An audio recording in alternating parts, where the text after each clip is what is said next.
여러분 안녕하십니까? 정치우 안드레아입니다. 오늘은 평신도에 의한 평신도의 영성이야기 21번째입니다. 지난 시간에 말씀드렸듯이 정화의 단계에는 종종 고통이 수반됩니다. 수아데레사 성녀도 프란치스코 성인도 이 정화의 단계에서 많은 고통을 받았습니다. 이러한 고통이 다가오면 우리는 대부분 불평을 합니다. 하나님 왜 저를 아프게 하십니까? 하나님 왜 저에게 이런 고통을 주십니까? 하지만 이런 고통은 역설적으로 더욱 깊은 정화의 길로 이끕니다. 죽음을 앞둔 암 환자를 생각해 보십시오. 모든 것을 내려놓고 하나님께 온전히 의탁하지 않겠습니까? 정화되어 하나님 나라로 나아갑니다. 물론 고통을 받아들이는 것은 쉬운 일이 아니지만 신앙적 견지에서 볼 때 고통은 그 자체로 큰 은총입니다. 지금 상태로 살면 지옥의 비참함을 체험할 것 같으니까 하나님께서 고통까지 허락하시며 당신 품으로 이끌고 있는 것입니다.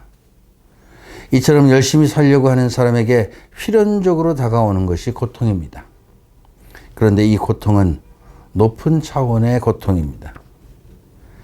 어린 나이에 수아데레사가 무슨 잘못이 많길래 그렇게 큰 고통을 받았겠습니까?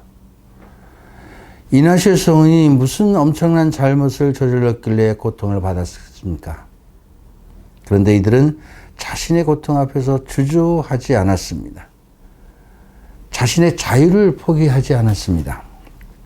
오히려 고통을 새로운 차원으로 승화시켰습니다. 마찬가지로 벼랑 끝에서 우리는 더 높은 차원으로 우리를 인도하시는 은총을 체험할 수 있습니다. 수아데레사를 비롯한 수많은 성인 성녀들은 그 고통의 신비를 마음으로 받아들였기에 하나님의 뜻에 맞는 삶을 살 수 있었고 참 하나님과 일치를 이루는 행복을 만끽할 수 있었습니다. 더 나아가 고통은 이웃에 대한 연민을 가능케 합니다.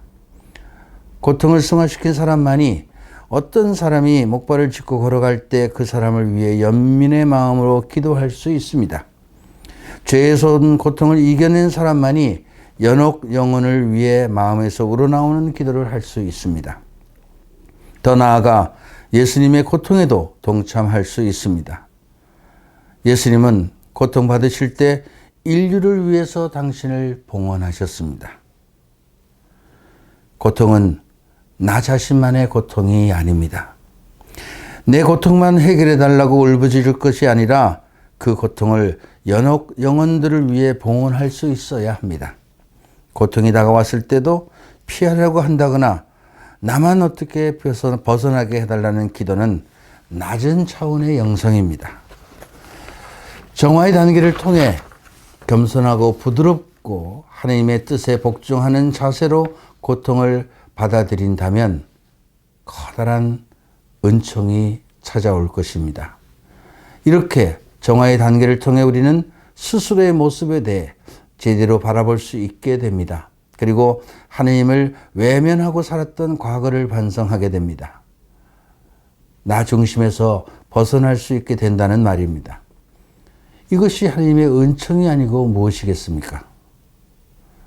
더 정확하게 말하면 하나님의 은총을 느낀다는 것은 하나님의 영적인 사랑을 느낀다는 것입니다.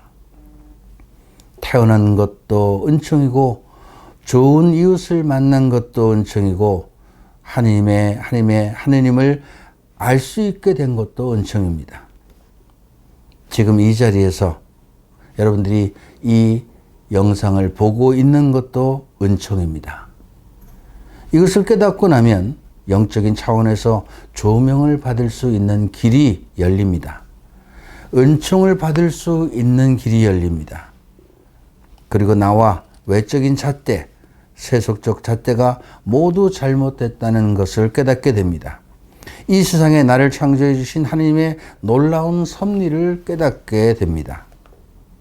정화의 단계가 지나면 조명의 단계가 찾아옵니다. 조명의 단계를 거치면 새롭게 눈이 열립니다. 그러면 이렇게 말할 수 있습니다. 세상에 그 어떤 어려움이라도 다오라. 한번 싸워보자. 생로병사가 은총이라는 것을 나는 증언하겠다. 지금 고통스럽게 병을 앓고 있지만 지금보다 더 아파도 나는 하나님을 증거할 수 있다.